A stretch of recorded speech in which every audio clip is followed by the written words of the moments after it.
What is good, everybody? This is your guy Manny, and welcome to the Talking Sports with Manny YouTube channel. Welcome to the Talking Commanders with Manny podcast. There's so much talking with Manny things that I do. So, welcome to another episode. I know I am late with Commander stuff. Some things have transpired with the Commanders pod, but we are still here. So I'll have more updates coming for you guys. But man, just wanted to kind of give you guys a quick little draft analysis, just going over the picks. Nothing too fancy. So the Commanders started with Emmanuel Forbes. He's the guy that they liked, and they were able to grab this guy at pick 16 from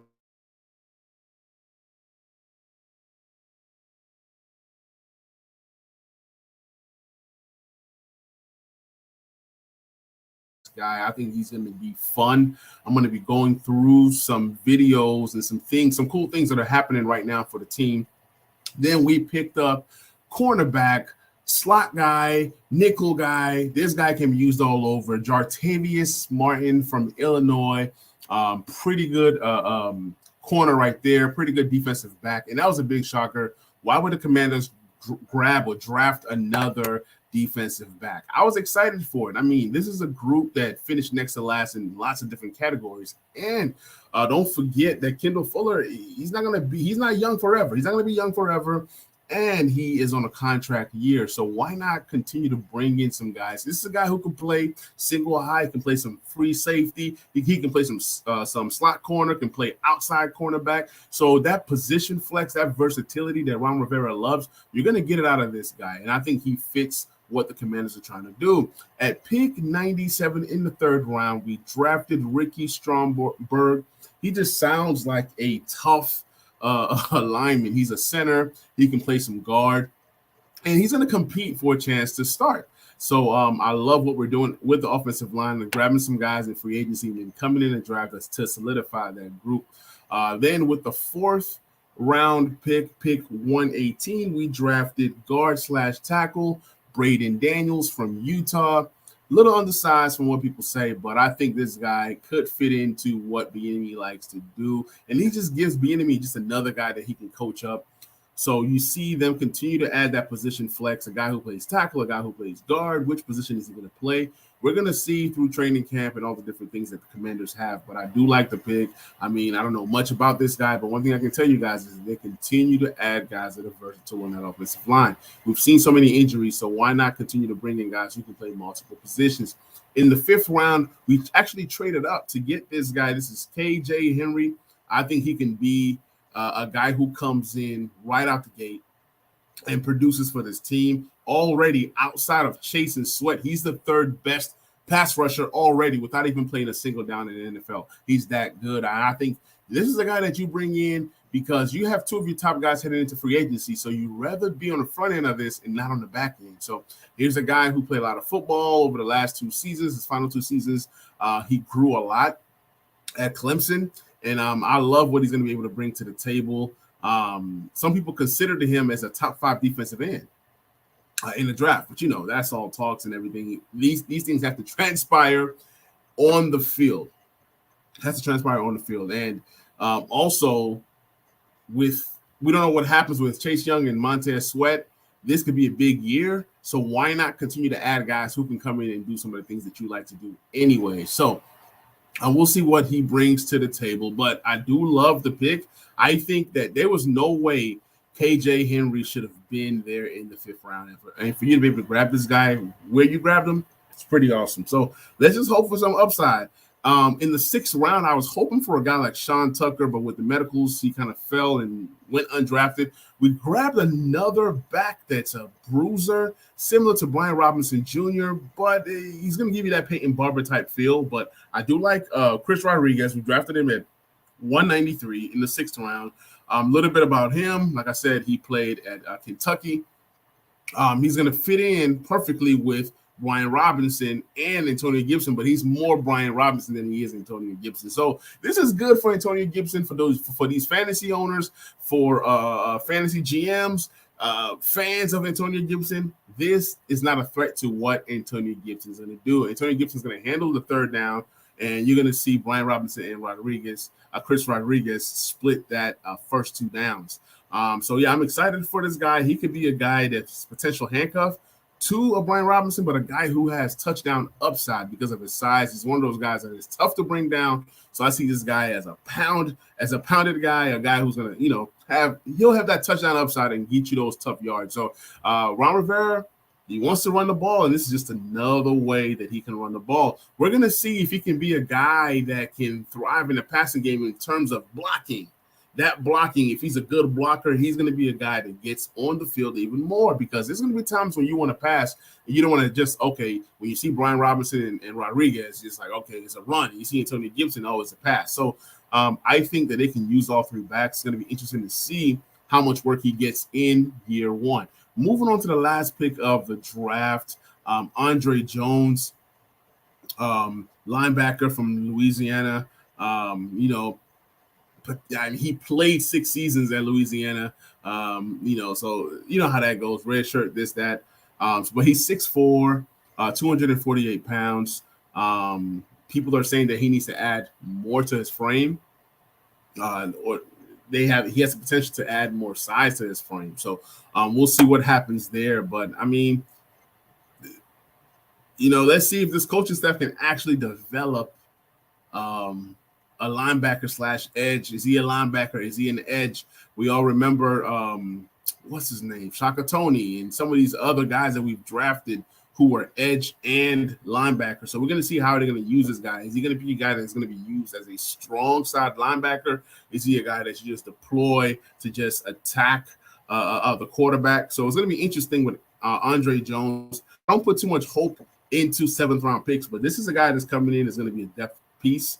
So that's what 7th rounders are. They can come in, they can play well, they can carve out a role and be helpful to the team. So that's the draft in a nutshell. I loved the draft. Some people didn't like the draft because they didn't have a lot of the sexy names in it, but it's all about what can you bring towards a team and contribute to this team and help this team win games. So I'm excited for that draft. Just want to kind of get on and talk about it. I've been so busy with life and other things have transpired to where I was not able to come on and talk draft, specifically all these later round picks. I believe I dropped a video or 2 the first 2 days or the first day, and then that was pretty much it. So wanted to come on and talk about that. I'm going to share my screen because I have tons of Commander stuff to kind of go through. So the title of this episode is just catching up, to be honest. It's just catching up. Just wanted to kind of put my imprint on this stuff. So when we start talking about this guy and that guy, I want to say, hey, I was able to say that this guy was going to do this or that guy was going to do that. So let's look at the schedule release was a big thing for the Commanders. Here is Chris Paul giving some advice to the rookies. Let's hear what he has. What is your advice to the rookies? Make sure you do your rookie duties. Come an hour early. You'll be mentally and physically prepared for whatever they're going to throw at you. Workouts, media times, just come an hour early. Get yourself ready, get adjusted to everything, figure out what everything at. You'll be fine. Breathe. Just go hard. Control what you can control. That's it. You gotta compete, man. You gotta compete. What you got to say to him? Really? Live in the moment, man. You still a rook? What you got to say to him? No more, man. Year 2. Live in the moment, though. Year 2 ain't starting. My advice to the rookies is make sure y'all get them sacks. Yes, sir. My advice to rookies: study your plays, man, so you can go out there and be confident, know what you're doing. Have fun and work hard. So here's a message from the team to the rookies. I'm excited to see what these rookies can do. So we're gonna go ahead and go through the schedule reveal. Let me see. Okay, before I get to that, let's look at what Brian Robinson is saying about playing for Eric Bieniemy. Him being a former running back just easily help him relate to the things that he needed me to do, or it's easy for me to listen to him based off of his experience and the fact that we can relate to each other based off playing the same position. So it's easier for me to take advice than for him to give me advice because kind of had experiences in the same position. So I think that's a little bit more advantage for the running backs on his team now. Since our OC is a former running back, maybe he can scheme. And find ways to give the running backs more opportunity based off of what he see as a former running back. The guys, especially on offense, have been doing a great job of just staying in their books and asking questions. The biggest thing is just really studying. There's a lot of information going to get drilled at us, fast, like around this time. We just got to be accountable, and just, continue to learn. And I think, by the time camp come around, everybody be on the same page with, just as far as, learning the playbook. All right. So that was Brian Robinson talking about Eric Bieniemy and what's to come. My question for you guys is, do you guys believe that Brian Robinson could be a top, well, not a top 10 back or anything like that? Do you guys think that Brian Robinson can run or rush for 1,000 yards this season? Let me know in the comment section. And if you're listening to the audio, tweet me, hit me up on Twitter. Let me know, can Brian Robinson Jr. be a 1,000-yard back this season? Also, I'm intrigued to see how Ron Rivera and Bieniemy is going to be able to use Antonio Gibson. I saw some news today saying that Ron Rivera is interested in getting Antonio Gibson more touches. Is that fact or cap? Let me know. Let me know in the comment section, and also definitely tweet to let me know what you guys' thoughts are. So here's 5 things that you can find out or know about Andre Jones, junior defensive end, Louisiana. Like I said, guys, this is catch up, man. You guys, it's still going to be a great episode. It's still a great episode, but I'm just catching up, man. I want to get to know these rookies. So 5 things to know about Andre Jones, junior defensive end. Number 1, he went from a non-factor to a perennial starter. It says being a head coach can require telling some harsh truths, and Billy Napier was blunt when describing Jones back in 2021. It says when he first got here, he was a guy that couldn't even get on the field, Napier said, and he was a non-factor in year 1, absolute non-factor. It says that is a tough but accurate assessment of the start for Jones' college career. A 2-star prospect. So 2-star prospect, a guy who can barely get on the field, then he's worked hard, especially the last 2 years from what this report is saying. And then look, he's made his way to an NFL roster. Now that he's on an NFL roster, he's going to have to show the world that he deserves to be here. Okay. Second thing about this guy was he's coming off of the best 2 seasons of his college career. So that's great. That's a good thing. It says he easily surpassed the 6 sacks in 2021 on top of posting a career high 60 tackles the following season. Jones was as productive as a pass rusher with 6.5 sacks. And he also had a pass breakup and a forced fumble and an interception. So it seems like this is a guy that has some playmaking ability, a guy that can get to the quarterback. It's all going to be, like I said, how will he be used? Will he be used as a strong linebacker, or do you see this guy being used as an edge rusher? And that's definitely something that the Commanders definitely need more of. We need as many pass rushers as possible. Number 3, it says he's the most experienced rookie in the Commanders draft class. Remember that report that I read that says he spent 6 seasons in Louisiana? He was a Raging Cane for 6 seasons. How do you even play for 6 seasons? That's crazy. I don't even know. Did he redshirt? Did he get hurt and then things didn't count?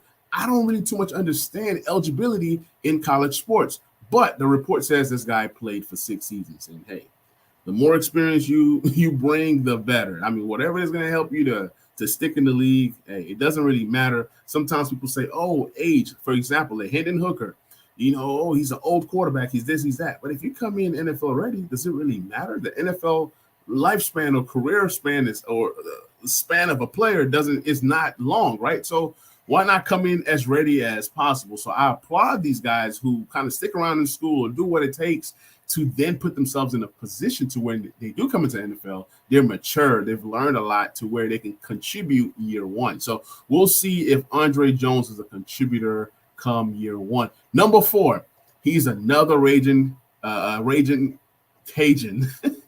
to wear purple and gold. Percy Butler, second year safety. I believe that these two guys are teammates. So yeah, it's nice to kind of have somebody else from another school that's not Alabama or like the usual. So hopefully this is a diamond in the rough. And number 5, it says the coaches are excited to get him on the field. Jones, he's 24 years old. Like I said, he's an older rookie, but sometimes being an older rookie means that you're coming in with a lot of wisdom. So I'm here for it all. I'm going to trust Martin Mayhew and Rivera and Jack Del Rio that they can get this guy up to speed, and this guy can come in and help this team succeed right away. So let's go ahead and get back to our screen. So here's introducing the 23 draft.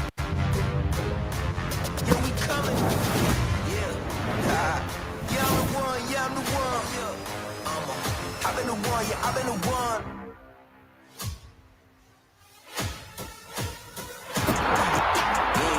Another pick by the phone, and he takes it to the house.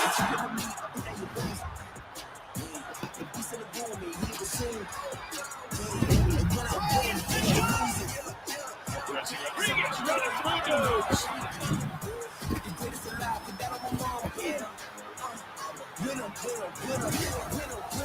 That's how we keep it. Man, that's a nice little hype video. For those of you guys that are listening to the audio, I encourage you guys to get on over to the Talking Sports with Manny YouTube channel and check out this episode. Tons of stuff. I'm not going to get into 5 things to know about Rodriguez. I'll probably do that on another episode when I'm kind of doing a deep dive on these guys. Center Chase Roulier has been released. The release has a post-June 1st designation. You know what's so funny? I've been so disconnected with Commanders news and just Commanders in general that I didn't even realize that Chase Roulier has been released. So like I said, this pod, the title of this pod is Catching Up. There's so much that I need to catch up on. I just want to kind of just put my imprint and just kind of talk about certain things. To say, okay, I've said this, I've said that. Maybe I make a prediction here, a prediction there. I want to kind of go back and look back on this episode and just kind of see what happens. But enough with the rookies. That's super old news. But let's go ahead and dive into what's most current, and that is pretty much the schedule release, right? So excited for it. The mascot. How do y'all feel about this mascot, man? The mascot is just funny to me. Like what is it, Toddy? It's I don't too much care for things of that nature, but the team has been sold. That's official. Daniel Snyder is out.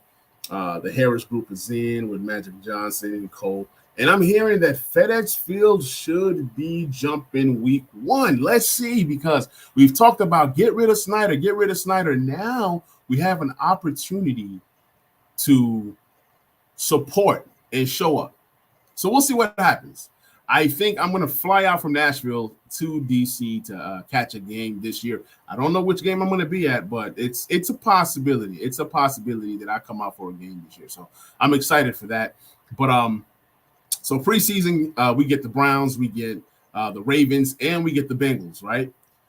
Week 1, the very first game of the season, September the 10th, we are going to be playing at home versus the Arizona Cardinals. And this is an Arizona Cardinals team that possibly will not have Kyler Murray. So you're talking about a Colt McCoy or even a rookie or another vet that we don't even know of right now, like a David Blow or somebody like that. So you can deploy this defensive line, even if it's Kyler Murray. Are you sure you want to bring back Kyler Murray? You like week 1 with Chase Young pissed off, Montez Sweat pissed off. These guys are playing for their contracts. It's going to be an exciting week 1 defensively. Offensively, I don't know what direction we're going to go. I mean, Sam Howell at home, new ownership. This could get really, really exciting. So I'm here for it all. Week 2, on the 17th, you play the Broncos on the road. That's going to be a tough game. That's a later game. The altitude, the whole 9. Russell Wilson, Sean Payton, this defense has to come out ready to play because you cannot take the Broncos for granted. Just like how the Commanders have a new beginning, the Broncos have a new beginning. They're trying to see, is Russell Wilson still Russell? Look, I support Russell Wilson, but for this one day, I hope we destroy Russell Wilson on the 17th. And then at home versus the Buffalo Bills. This is going to be a tough game. Josh Allen coming to town, but we got to give revenge for that game we played against the Bills. And, I mean, they blew us out. We had that long Antonio Gibson touchdown. We're going to have to come out and show that we can get after good quarterbacks. This is a tough game. It's a home game. This might be a game that I actually go to, but do I want to fly all the way from Nashville to come watch this team potentially get stomped? Then y'all like, oh, where's your confidence? Well, hey, if I want to come out to a game, I want to come out to a good game. Like week 1 is cool, but it's the Cardinals with no Kyler Murray. I mean, week 3, it's a great game on paper, but it's like, do I really want to come out and watch us play the Bills? So we'll see. Football is football. October 1st, we play the Eagles away, going to the Eagles' house. Jalen Hurts, this whole group, they're pissed off. They're mad. This is a team that everybody's picking to win the division. So I'm excited for that, actually. Then October 5th, we play the Chicago Bears at home. Justin Fields with his new weapons, new offensive line, new everything, right? Let's see how that goes. I mean, I love the matchup. I think we match up perfectly with that squad. Then you play the revamped ATL Falcons, Bijan Robinson at their house. How is this defensive line going to hold up versus the hype that Bijan Robinson has? This is 6 games in? And then we get this guy, let me see, 1, 2, 3, 4, 5, 6. So 6 games in, Bijan is coming to his zone, the storylines. Oh, can Bijan get another 100-yard game type thing, right? But we get to see Taylor Heineke. Who knows? Maybe Desmond Ridder is hurt by then, knocking on wood, and then you see Taylor Heineke. But either way it goes, you don't want any scenario where Taylor Heineke beats the Commanders and then purchases his own burgundy and gold Jordans. So, yeah, I'm excited for that game, actually. We always match up well versus ATL. Matter of fact, I'm closer to ATL. So this might be a game that I actually drive down 4 hours to go catch this game. So this is a real possibility. It's in the realm of possibilities for me going to ATL 4 hours away to watch the Commanders versus the Falcons. But I still want to get out to DC this year. I still want to get out to DC and catch a home game in FedEx.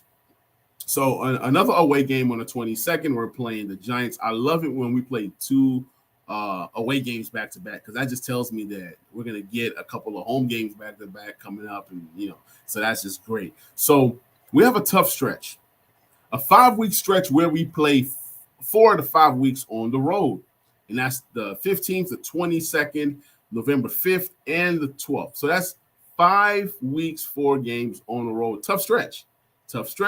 Playing the Falcons, you play the Giants on the 22nd, the Eagles on the 29th of October. Then you have the Patriots November 5th, and then you have the Seattle Seahawks November 12th. So that's a tough stretch right there. It's going to be the toughest stretch of the season. But the Eagles at home, this is going to be one of those games where if we win, we're headed in the right direction. If we lose, man, the season could be going down the drain, because then you go away and you go play Bill Belichick out there. These boys are tough. It's not like nobody says, oh, I want to go to New England and play Bill Belichick. It doesn't matter who their quarterback is. It doesn't matter what their offense looks like. It's going to be a tough game, and I hope we win that game. November away game versus Seattle, a whole new revamped Seattle team with Zach Charbonnet, a guy that I wanted the Commanders to draft, but it's okay. Zach Charbonnet is out there. My favorite receiver in this class, JSN, Jackson Smith-Njigba, is on Seattle Seahawks squad. So that should be a fun little matchup. We have these new corners now, right?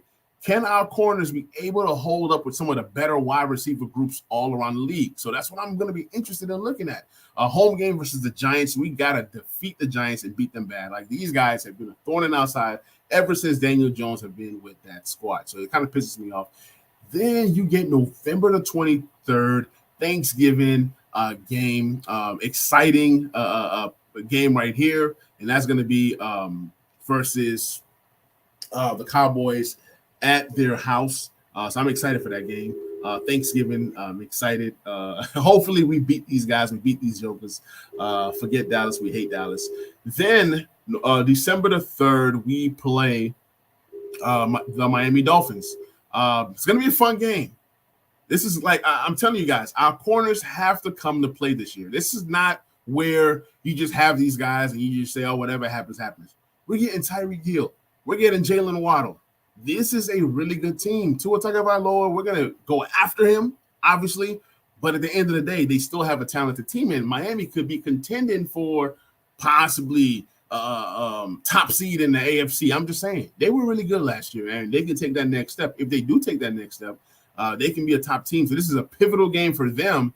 And them coming to our house, man, it's gonna be a game that I don't mind coming to watch because you got some stars. You got Jalen Ramsey out there. That defense is very good. Let's see what Sam Howell does versus that defense. So then you play the Rams, which I don't expect the Rams to be good this year, December the 17th. They could be in that tank type thing for Caleb Williams, but who knows what we look like in December? By December, we might have given up, and we just playing Sam Howell, seeing what we have in Sam Howell and playing for a top 5 pick, or we're fighting for the playoffs and we're beating the Dolphins and we're trying to beat the Rams, knock them out of the playoff contention, or even if they aren't even in playoff contention. So the schedule is kind of funny. And then we play against the Jets. I think the Jets are going to be a really good team. This is Aaron Rodgers. They're going to have a really good defense. So the schedule on paper looks pretty tough. We're going to be playing some pretty tough teams. Then you have the San Francisco 49ers. Why does it seem like we play the 49ers every single year? It's a team that I'm sick and tired of seeing. We play them at home December 31st. And then to be announced, that Week 18 game versus Dallas. Maybe it's a game that the Commanders need to get in the playoffs. Maybe it's a game that the Dallas Cowboys need to get in the playoffs. And it's to be announced because that could be a potential flex game. So that's kind of why it's to be determined. But yeah, it's going to be interesting. But on the schedule, here are the teams that I think are tough. That I'm not going to say that, oh, we're going to beat them or they're too tough or whatever, because things change between now and then. But the Bills, they're a tough team. The Eagles, you have the Giants at least one time. You have the Eagles again. You have the Patriots. Give me Seattle, Dallas, Dolphins. Let's just put the Rams in there. Let's just put the Rams in there because we don't know what we're going to get out of the Rams. As long as they have Aaron Donald and a few guys, Cooper Kupp, they're still a tough team. Then you have the Jets. Then you have San Francisco. And obviously, you got to put Dallas in there one at a time. So it's a tough schedule. I don't know what happens this season, but I am excited to see what Sam Howell can bring to the table. I'm excited to see Emmanuel Forbes versus some of the better receivers in the league. I'm just excited for that backfield of the Commanders, Brian Robinson, Rodriguez. I want to see Sam Howell. So, guys, let me know what you guys think about the schedule. Let me know what you guys think about the team's future moving forward with the new owner coming in, with the schedule, with the new players. And then we also picked up some undrafted free agents. It's some names out there. I'm going to do a deeper dive on the undrafted free agents on another episode. But hope you guys enjoyed the episode, guys. Once again, this is your guy, Manny, and you're listening to Talking Commanders with Manny. Let's get it.